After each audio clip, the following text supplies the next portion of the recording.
Welcome to day 14 of this one-year chronological Bible reading. Today's passage is from Job 38 to 39. Job chapter 38. Then the Lord answered Job out of the whirlwind. Who is this who darkens counsel by words without knowledge? Brace yourself like a man, for I will question you, then you answer me.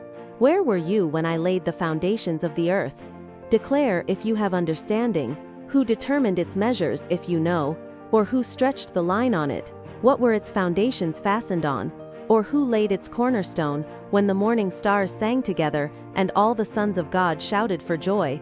Or who shut up the sea with doors, when it broke out of the womb, when I made clouds its garment, and wrapped it in thick darkness, marked out for it my bound, set bars and doors, and said, You may come here but no further, your proud waves shall be stopped here?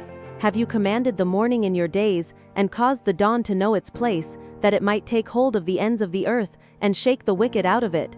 It is changed as clay under the seal, and presented as a garment. From the wicked their light is withheld. The high arm is broken. Have you entered into the springs of the sea? Or have you walked in the recesses of the deep? Have the gates of death been revealed to you? Or have you seen the gates of the shadow of death? Have you comprehended the earth in its width? Declare, if you know it all. What is the way to the dwelling of light? As for darkness, where is its place? That you should take it to its bound, that you should discern the paths to its house. Surely you know, for you were born then, and the number of your days is great. Have you entered the storehouses of the snow, or have you seen the storehouses of the hail, which I have reserved against the time of trouble, against the day of battle and war? By what way is the lightning distributed, or the east wind scattered on the earth? Who has cut a channel for the flood water, or the path for the thunderstorm, to cause it to rain on a land where there is no man, on the wilderness, in which there is no man, to satisfy the waste and desolate ground, to cause the tender grass to grow? Does the rain have a father? Or who fathers the drops of dew? Whose womb did the ice come out of? Who has given birth to the gray frost of the sky? The waters become hard like stone, when the surface of the deep is frozen. Can you bind the cluster of the Pleiades, or loosen the cords of Orion? Can you lead the constellations out in their season? Or can you guide the bear with her cubs? Do you know the laws of the heavens? Can you establish its dominion over the earth? Can you lift up your voice to the clouds, that abundance of waters may cover you? Can you send out lightnings, that they may go? Do they report to you, Here we are? Who has put wisdom in the inward parts, or who has given understanding to the mind? Who can count the clouds by wisdom? Or who can pour out the containers of the sky when the dust runs into a mass, and the clods of earth stick together? Can you hunt the prey for the lioness, or satisfy the appetite of the young lions when they crouch in their dens, and lie in wait in the thicket? Who provides for the raven his prey, when his young ones cry to God, and wander for lack of food? Job chapter 39. Do you know the time when the mountain goats give birth? Do you watch when the doe bears fawns? Can you count the months that they fulfill? Or do you know the time when they give birth?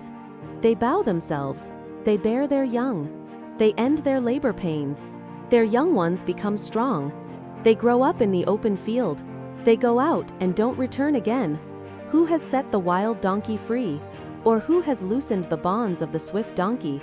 Whose home I have made the wilderness, and the salt land his dwelling place. He scorns the tumult of the city, neither does he hear the shouting of the driver. The range of the mountains is his pasture. He searches after every green thing. Will the wild ox be content to serve you, or will he stay by your feeding trough?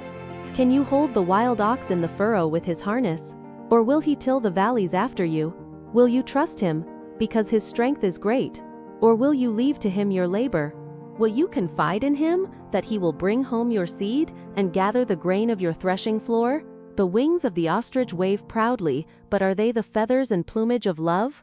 For she leaves her eggs on the earth, warms them in the dust, and forgets that the foot may crush them, or that the wild animal may trample them. She deals harshly with her young ones, as if they were not hers.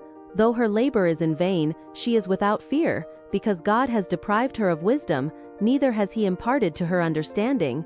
When she lifts up herself on high, she scorns the horse and his rider. Have you given the horse might? Have you clothed his neck with a quivering mane? Have you made him to leap as a locust? The glory of his snorting is awesome. He paws in the valley, and rejoices in his strength. He goes out to meet the armed men. He mocks at fear, and is not dismayed, neither does he turn back from the sword. The quiver rattles against him, the flashing spear and the javelin.